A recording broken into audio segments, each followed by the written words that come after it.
Make a little nip hustle. Big shout out to SPI, Spotter Low. You know I'm in the black box. Had to come through, tap in, show love one time. Yeah, y'all make sure y'all subscribe. Stay tuned. All that.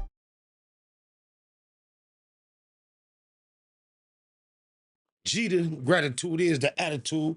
Show us a blessing to be back in the black box and blow us a session.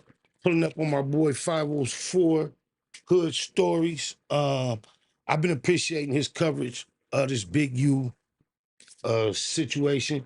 He got the most unbiased coverage out there.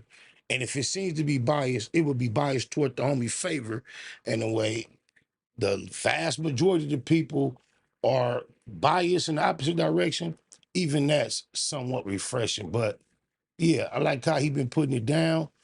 And he talking about some people that got Big U name in his mouth, man, and what they doing to make his situation worse. So, with no further ado, let's see what 504 Hood Stories say, Street Stories say, Big U has been up to.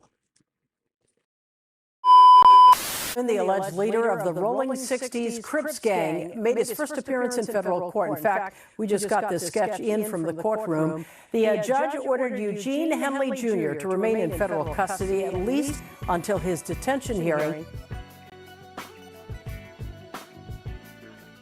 Say, bruh, when a man is fighting for his life in an open federal conspiracy case, might not be a bright idea to upload investigative reporting to the internet, attempting to seek out information to further tie that person to what the government is already alleging. In this video, we're going to do something that hasn't been done yet regarding Big U's case, a complete breakdown of two of Big U's co-defendants who are at the top of the indictment with Big U. Now let's talk about something that does not get discussed enough on YouTube, the difference between uploading content and poisoning a jury pool, because there's a very specific and very dangerous thing that has been happening with the coverage of this case. Creators, and yes, Trap Law Ross, this includes you, are producing content about Eugene Henley that presents the government's allegation as settled fact, not as accusations, not as the government's version of events, as truth, as conviction, as if the verdict has already come in, and these men have already been found guilty beyond a reasonable doubt. The 12 people who swore on an oath. That is not commentary. That is not journalism. That is jury pool contamination dressed up as content. A factual basis is the government story. It is a one-sided document written by prosecutors whose entire job is to present the most damaging version of that evidence before a single defense attorney has cross-examined a single witness. When you upload that story as fact, you are not informing your audience. You are potentially compromising that man's constitutional right to a fair trial. And that matters whether you agree with who. We already know it's some people that don't want to see him out here on these streets. And whether the feds was on him, gonna get on him, or any of that already or not, we know that yeah, it's some people in these YouTube streets that love to see Big U right where he at. And they spoke his name constantly, consistently, continuously until he wound up there. And that's facts. Oh, my mama. Who he is or not. What I do is entirely different. What you are about to watch is a breakdown of the specific alleged criminal acts attributed to Vade and Bearclaw in this indictment, not presented as guilt, not presented as conviction, but presented the way the Constitution demands as allegations, as one side of a story that has not been fully told yet. Now let's get into what the government says happened, and we're going to start with the man whose story who has not been told on YouTube, Mark Martin, aka Bearclaw. The government describes Bearclaw as Big U's alleged trusted lieutenant, not a fringe associate, not someone that was just merely connected to the enterprise, but a man positioned close enough to the alleged operation that federal agents were intercepting his conversations as part of a years-long investigation into the Big U enterprise. The government places Bearclaw inside the enterprise's inner circle, who what federal agents intercepted on a Title III wiretap during a critical window of the investigation, and was what those intercepted conversations allegedly reveal about his role is something that the YouTube police has largely skipped over in favor of the more sensationalized allegations against other defendants. Here is where Bearclaw's story becomes most significant in the government's narrative. In February of 2023, 2 years after R.W.'s body was found in the desert off of Interstate 15, NLVPD detectives made a move. They showed up at Big U's crib for a business card and told Big U's wife that they were new to the case and were following up on the 2-year anniversary of R.W.'s homicide, and were talking to everyone who was close to R.W. That visit set off a chain of phone calls that federal agents were already listening to. On February the 14th, 2023, Big U called Bearclaw. The government intercepted that call. On it, Big U told Bearclaw that 5 detectives from Las Vegas had come to his crib that morning, asking about R.W. Big U said he wanted to meet with Bearclaw at his auto shop to talk about it in person, not on the phone. The government's position is that Big U specifically wanted to have a conversation away from a telephone line that he suspected was being monitored, and the wiretap that captured that very conversation is evidence they used to support that theory. Minutes after that call ended, Big U placed multiple calls to DS, the associate the government alleges physically removed the surveillance equipment from the Las Vegas recording studio in the days after R.W.'s murder. First calls went unanswered. When DS finally picked up, Big U told him he needed to pull up on him, needed to see him face to face. That same day, Big U also called Vay, confirming he was heading to meet him as well. The government. I know Bearclaw called vaguely, but it's crazy. Big U, Vay, oh, both them very well, man. Like Tupac say, my niggas make the news. My niggas make the front page. Not only do I know Big U and Vay, my sons, my sons' mamas, because we was really with Vay doing a football run. So became very, very familiar with him. Used to holler at him all the time. Had plots and plans because it's crazy how God saves you from scenarios or situations that you don't even know exist. Man, I just gotta say, gee, the gratitude is the attitude. Oh, my mama.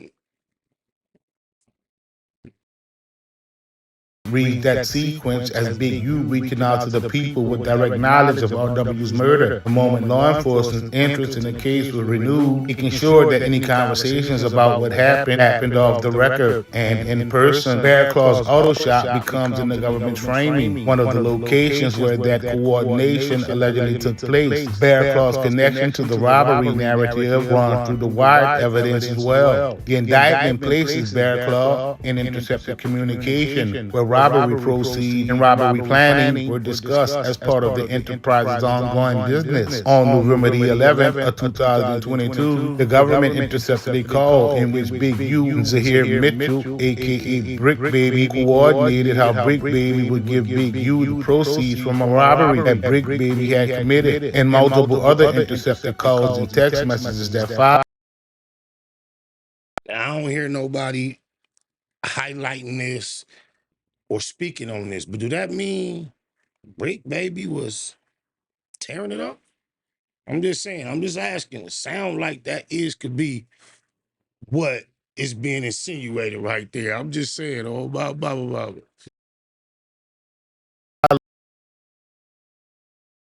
Big U Blank to help collect from Brick Baby. The proceeds conversation that followed involving Big U telling Frederick Blanton he was going to grab half of whatever Brick Baby had gotten and give the rest to Vay. Bearclaw's presence throughout the broader wiretap record places him inside a network of men the government alleges routinely discussing, planning, and profiting from robberies as enterprise business. That is the government story on Bearclaw. Now let's talk about the man who has already had more coverage than almost any other defendant in the case, and whose alleged role the government documents with a level of precision that goes far beyond what most of the YouTube police have actually broken down. Vesta Robinson, aka Vay, the man the government describes as Big U's alleged right-hand man, not a soldier, not a mid-level associate, the right-hand man, the person the indictment places at the center of most of the significant alleged criminal acts in this entire filing, behind the wheel, at the scene, on the phone, and in the room throughout the events the government spent years documenting. According to the government, Vay's most significant alleged involvement begins in January of 2021. A young man named R.W., an aspiring rapper signed to Big U's unique music label, was in Las Vegas recording at a music studio. His Airbnb had been paid for by Big U's operation. He had a flight home already booked. On January the 20th, 5 days before his death, R.W. recorded a diss track that the government alleges was directed at Big U, referencing someone with money, joking about being shot in the face, and mentioning a .38 caliber revolver with no trace. R.W. was later shot in the face, apparently with a revolver that left no trace. On January 23rd of 2021, they drove Big U from Los Angeles to Las Vegas in a dark gray Lexus. The government tracked that drive through cell phone location data, surveillance footage, and witness accounts. According to Witness 1, security guard at the recording studio, Vay and Big U arrived together. This one had words with them when they arrived because he didn't know who they were. The night before the murder, surveillance footage captured a dark gray or silver sedan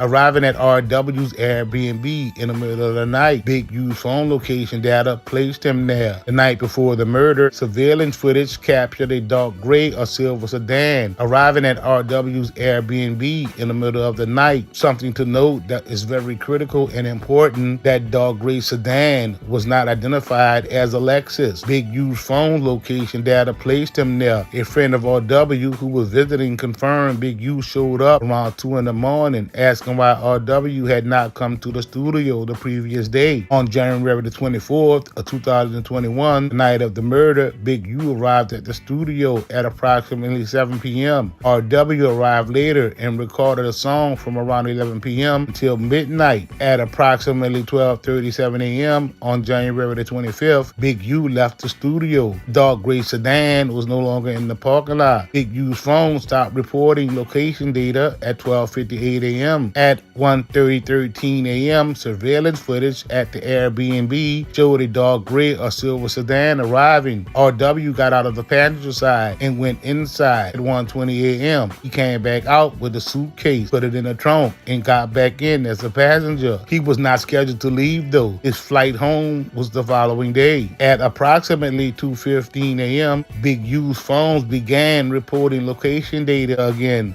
R.W.'s body was found hours later, shot multiple times, dragged into a ditch off of Interstate 15 near the Apex landfill in North Las Vegas. He was not dressed for the cold weather that night. DNA was collected from his ankle and sock area, consistent with the direction in which his body had been dragged. However, that DNA could not be tied directly to Big U. Back at the studio, Witness 1 reported that Vay, who had stayed behind while Big U left, asked Witness 1 if he had seen Big U. At approximately 2:30 a.m., according to Witness 1, Big U returned to the studio alone in a dark gray Lexus, appearing drenched in either sweat or water. Telling Witness 1 he was coming from the gym. Big U departed Las Vegas to return to Los Angeles at approximately 10 a.m., hours after R.W.'s body had already been found. Days after the homicide, an associate the government identifies as DS removed DVR equipment from the recording studio. 3 surveillance devices were taken, or security cameras were disabled. Big U allegedly ordered Witness 1 and Witness 2 to leave the premises before the removal.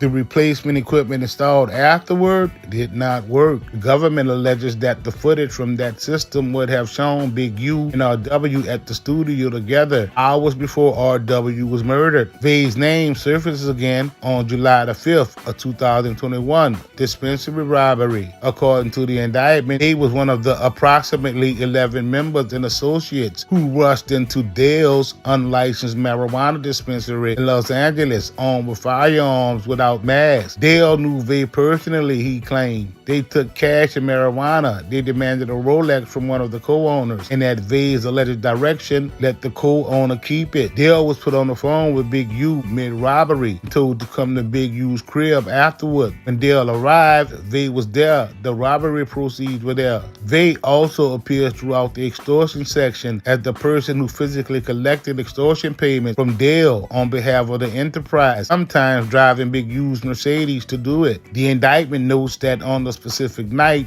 NLVPD detectives had left a business card at Big U's crib in connection with RW's murder investigation. Dale claims he was driving Big U's Benz when he came to collect the extortion payments. The government presents that detail as the enterprise continuing to operate in real time, even as the murder investigation was heating back up. That is the government story on both men, detailed, documented, built from years of wiretaps, surveillance footage, witnesses interviews, and cell phone location data, and has not yet been tested in one place where it is required to hold up a federal courtroom in front of 12 jurors against a defense that has not yet spoken. Accused, not convicted, not guilty, accused. The creators upload a multi-part documented series about men who have not been tried yet, but do well to remember that. But the jury pool is not just 12 strangers in a courtroom. It is everyone watching, everyone sharing, everyone forming an opinion about people whose full story has not been heard. Every video that presents the government's allegation as the final word chips away at something this country is supposed to stand for, even when the people it protects are people that the internet find it difficult to extend protection to. This is exactly when it matters, and on this channel, that standard is never negotiable. Not for the popular opinion, not for the clicks, not for the algorithm, for the people whose names are on that indictment and whose fate has not yet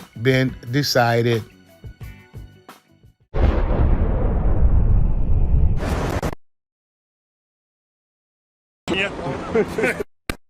No, for real, you know, serious though. Watts, baby. I know where you from though. Where you from? Eastside PJ Watts. I'm from Grace Street, Rock, nigga. Right. They call you, homie. Big Slice. Big Slice. Yes, yes. All right, nigga. They call me Puto, cuz. Right. In that hustle. Big shout out to SPR, Spotter Low. You know, I'm in the black box. Had to come through, tap in, show love one time. Yeah, y'all make sure y'all subscribe. Stay tuned.